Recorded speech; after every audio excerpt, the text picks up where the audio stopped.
अस्सलाम वालेकुम। ये एक दिन की बात है।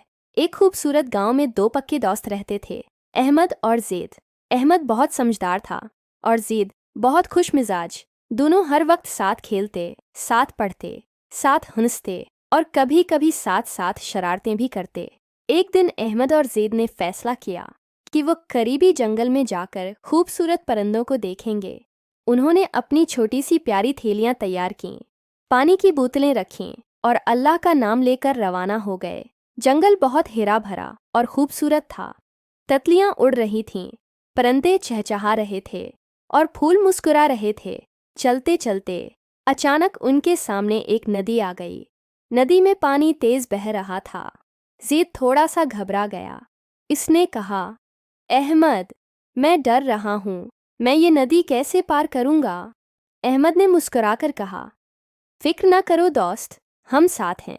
मैं तुम्हारा हाथ पकड़ूंगा और हम आराम से नदी पार करेंगे। अहमद ने मजबूती से ज़ैद का हाथ पकड़ा। दोनों ने बिस्मिल्लाह पढ़ी और नदी के पत्थरों पर कदम रखते हुए एहतियात से आगे बढ़े। कभी ज़ैद का पांव फिसलता तो अहमद उसे संभाल लेता। कभी अहमद का तवाज़ुन बिगड़ता तो ज़ैद उसे थाम लेता। आखिरकार दोनों ने मिलकर नदी पार कर ली। दूसरी तरफ पहुंचकर ज़ैद ने खुशी से अहमद को गले लगा लिया और कहा, अहमद, तुम मेरे सबसे अच्छे दोस्त हो। अगर तुम ना होते तो मैं कभी ये नदी पार न कर पाता। अहमद ने हंसते हुए कहा, दोस्त वही होता है जो मुश्किल वक्त में काम आए। दोनों आगे बढ़े। उन्होंने करीबी दरख्त के नीचे बैठकर पानी पिया और अपने खाने का सामान निकाला। उन्होंने अल्लाह का शुक्र अदा किया और साथ साथ खाने लगे। तितलियां उनके गर्द घूम रही थीं और परिंदे खुशी के गीत गा रहे थे।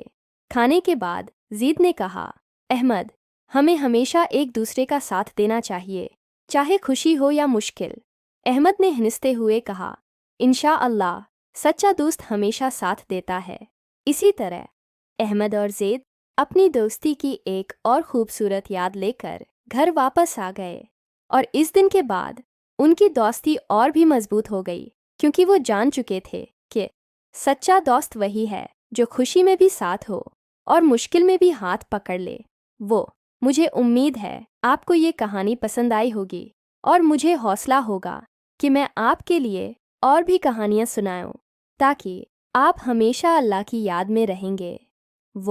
मुझे उम्मीद है आपको ये कहानी पसंद आई होगी और मुझे हौसला होगा कि मैं आपके लिए और भी कहानियाँ सुनाऊं, ताकि आप हमेशा अल्लाह की याद में रहेंगे।